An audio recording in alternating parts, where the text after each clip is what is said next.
11월 8일 아침 묵상에 함께 해주신 여러분들 환영합니다. 그리고 오늘도 주시는 말씀이 여러분들의 삶에 구체적인 도전이 되고 힘이 되고 길이 되는 그런 복된 하루 되시기를 축복합니다. 오늘 말씀 욥기 5장 1절로 27절 같이 조금 길지만 읽도록 하겠습니다.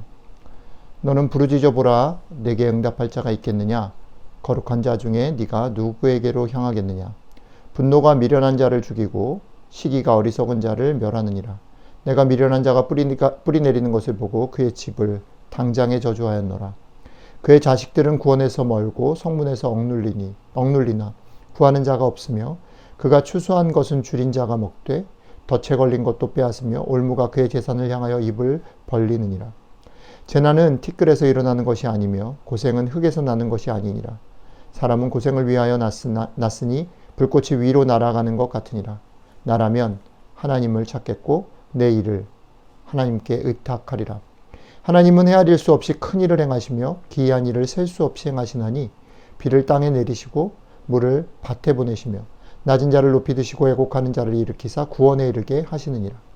하나님은 교활한 자의 계교를 꺾으사 그들의 손이 성공하지 못하게 하시며 지혜로운 자가 자기의 계략에 빠지게 하시며 간교한 자의 계략을 무너뜨리심으로 그들은 낮에도 어두움을 만나고 대낮에도 더듬기를 밤과 같이 하느니라. 하나님은 가난한 자를 강한 자의 칼과 그 입에서 또한 그들의 손에서 구출하여 주시나니 그러므로 가난한 자가 희망이 있고 악행이 스스로 입을 다무느니라. 볼지어다 하나님께 징계받는 자에게는 복이 있나니 그런즉 너는 전능자의 징계를 업신여기지 말지니라.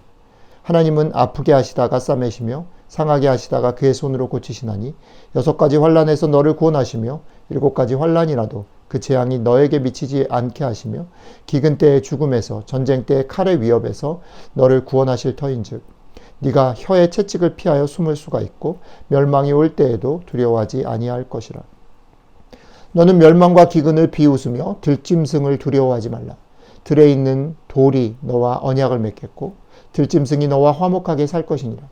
네가 네 장막의 평안함을 알고 네 우리를 살펴도 잃은 것이 없을 것이며 너의 자손이 많아지며 너의 후손이 땅의 풀과 같이 될 줄을 네가 알 것이라. 네가 장수하다가 무덤에 이르리니 마치 곡식단을 제때에 들어올림 같으니라. 볼지어다 우리가 연구한 바가 이와 같으니 너는 들어보라. 그러면 네가 알리라. 아멘. 어제에 이어서 엘리바스가 자기 친구 욥을 향해서 충고하는 내용이 계속 이어지고 있습니다. 우리는 성경 전체를 이미 알고 있고 욥기의 전말을 알고 있기 때문에 이런 실수를 범할 수 있을 것 같아요. 엘리바스의 이 말이 결국은 하나님께 인정받지 못한다. 그 결론은 이미 알고 있어요. 그러니까 그 결론 때문에 지금 엘리바스가 하는 말 전체를 다 무시해버리면 사실 곤란합니다. 저희는 욥기를 어떤 식으로 지금 묵상해 가냐면 그때 매일매일 주시는 말씀으로 잘라서 묵상하고 있습니다. 그러니까 이것은 성경 전체를 보는 그런 태도에도 관계되는 것이지만 엘리바스가 하는 오늘 이 말을 결론과 전제 없이 그냥 말 그대로 천천히 따라 읽어야 할 것 같아요. 한번 따라 읽어보면 이런 거지요. 엘리바스는 분노와 미련한 자가 결국 결말을 그 결말이 무엇인가를 말합니다. 그리고 나서 그러나 그 대안으로 하나님을 찾고 의지하라라고 말합니다. 엘리바스가 소개하는 하나님은 가난한 자를 편드시고 도우시며 구하시고 때로는 아프게 하시지만 싸매기도 해주시는 분이신 것을 말하고 그러니까 지금 너에게 닥친 어려움을 두려워하지 말라라고 욥에게 권고하고 있습니다. 다시 한번 명심해 주시면 좋겠습니다.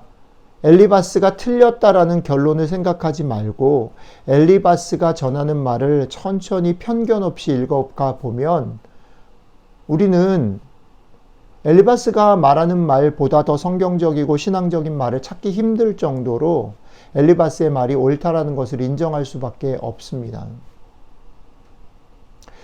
여러분들과 특별히 저는 오늘 말씀을 읽으면서 그런 생각이 듭니다. 우리가 사는 세상 가운데 엘리바스 정도의 분별력조차 갖지 못하고 정신없이 그냥 자기 앞가림을 하면서 살아가는 우리들 입장에서는 엘리바스의 이 말을 함부로 평가할 수 없다는 거죠. 엘리바스가 지금 이 말을 할 때에 엘리바스는 아무 고통도 없고 염려도 없고 그냥 평안한 가운데 살았기 때문에 철없이 자신의 친구에 당한 고난을 바라보면서 그냥 잘난 척하면서 쉬운 충고를 한다라고 생각하면 안 된다라는 겁니다. 그런 면에서 엘리바스의 자리는 사실 대단히 진지하고 신앙적이고 욥을 진심으로 친구로 생각해서 욥에게 당한 이 고난에 대해서 무언가 어떻게 자기 나름대로 고민하고 해석하고 그 답을 전달해서 욥이 그것을 견딜 수 있도록 도우려고 한다라는 거예요. 자, 엘리바스가 자기 나름대로는 최선을 다해서 자기의 고민들을 해서 정답을 찾아내고 그 정답이 사실은 대단히 신앙적이고 성경적인 그 답을 찾아내서 지금 욥에게 얘기를 하고 있다라는 것을 전제로 한다 하면 욥기는 사실 우리에게 더 어렵다라는 거예요. 욥기를 묵상하는 우리의 자리, 우리에게 욥기가 건네는 말은 대단히 만만치 않다는 거예요. 왜냐하면 아까도 말씀드렸듯이 우리의 삶은 이런 것들조차 생각하지 않고 그냥 눈앞의 이익과 내가 뭘 해야 되는지를 정신없이 살아가기 때문에 무엇이 옳은지 신앙으로 산다는 게 무엇인지조차 생각하지 못하고 살고 있는데 그런 맥락에서 엘리바스의 이 말은 대단히 정답에 가깝고 진지한 거라는 거죠. 그런데 문제는 뭐냐면 이 진지한 이야기가 욥에게 전달되어지고 있는데 그 얘기를 듣고 힘을 얻어야 될 욥은 이 얘기가 귀에 들어오지 않는다는 거죠. 그 말이 틀려서가 아니라 그 말을 하는 태도가 문제가 아니라 진지하게 자기로서는 최선을 다해서 그를 돕기 위해서 정답을 찾아내고 얘기를 한다 할지라도 더 깊은 게 있죠. 그 말을 전달해서 그 말에 도움을 얻어야 되는 사람이 도움을 얻느냐 아니냐라는 게 중요하다는 거죠. 그 말을 지금 욥이 들어야 되고 욥이 이 문제에 도움을 얻어야 되는데 그게 욥의 귀에 들리지 않는다면 그 말이 아무리 아름다운 말이고 아무리 귀하고 옳은 답이라 할지라도 그 말은 지금 여기서 힘이 없다라는 거죠. 이게 오늘 욥기가 우리에게 던지는 도전이라는 겁니다. 여러분들과 제가 신앙을 가지고 산다라는 게 뭘까요? 신앙을 가지고 살기 때문에 우리는 진지하게 하나님의 뜻을 구합니다. 하나님이 뭘 원하시는지, 무엇이 정답인지를 찾습니다. 그리고 그 찾은 것을 최선을 다해서 살아가야 합니다. 그리고 우리의 아이들에게 또 서로 남편과 아내에게 또 교회 식구들에게 우리가 만나는 이웃들에게 우리가 깨달은 것, 우리가 열심히 확신을 가지고 살아가는 그것들을 때로는 충고하고 얘기해야 합니다. 그냥 방치하는 것 옳지 않을 수 있죠. 그러나 그렇게 해야 되는 건 맞고 그렇게 최선을 다해서 살아야 되는 건 맞지만 오늘 말씀은 그 다음 얘기를 하는 거죠. 그게 다가 아닐 수도 있다. 오늘 욥기가 도전하는 거 그겁니다. 여러분들이 여러분들의 삶에 최선을 다하십시오. 정답을 찾아내십시오. 그리고 그것을 실천하시고 또 그것을 마음 다해서 여러분들 주변에 있는 사람들에게 알리고 전하십시오. 그러나 여러분들이 깨달은 것, 여러분들이 경험한 것, 여러분들이 확신한 것이 틀릴 수도 있다라는 것을 잊지 마시기 바랍니다. 그것이 다가 아니라는 거지요.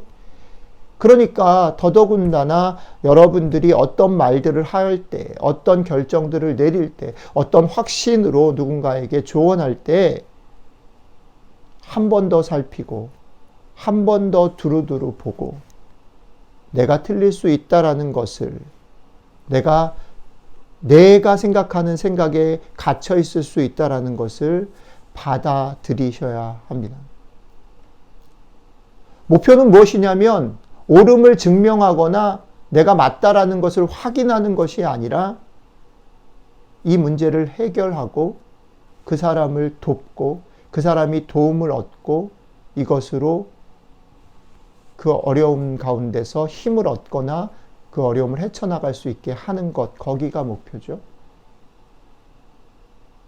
여러분들이 오늘 하루 이 말씀 앞에 설 때에 참 어렵다라는 생각이 들 수 있습니다. 저도 그렇게 생각합니다. 그래서 때로는 억울하죠. 그러나 그렇기 때문에 우리는 오늘 아침에도 성령님의 도우심을 구해야 할 것입니다.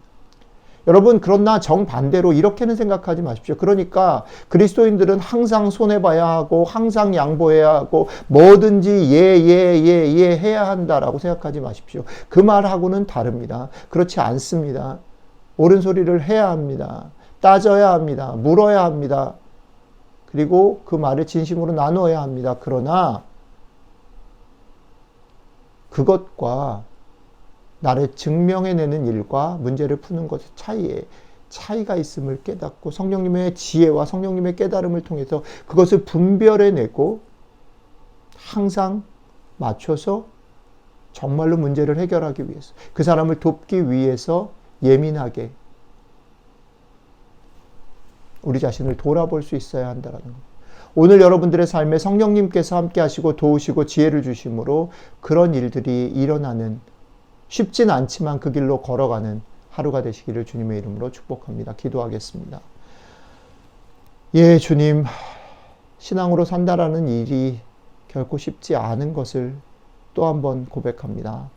성령님, 그러니 우리에게 오셔서 다시 한번 지혜를 주시고 넉넉한 마음을 주셔서 우리가 무엇을 결정하고 무엇을 주장할 때에 한 번 더 돌아보고 우리가 넉넉하게 그것들을 품고 있는지, 사랑하고 있는지, 그 문제를 정말로 해결하고 그를 돕기를 원하는지 아니면 내 옳음을 주장하고 나를 인정받기를 원하는 것인지 살필 수 있는 마음의 힘과 여유를 허락해 주시면 좋겠습니다. 오늘 하루 그 길로 걸어갈 수 있도록 함께 동행해 주시면 좋겠습니다. 감사드리며 우리 주 예수님 이름으로 기도드렸습니다. 아멘.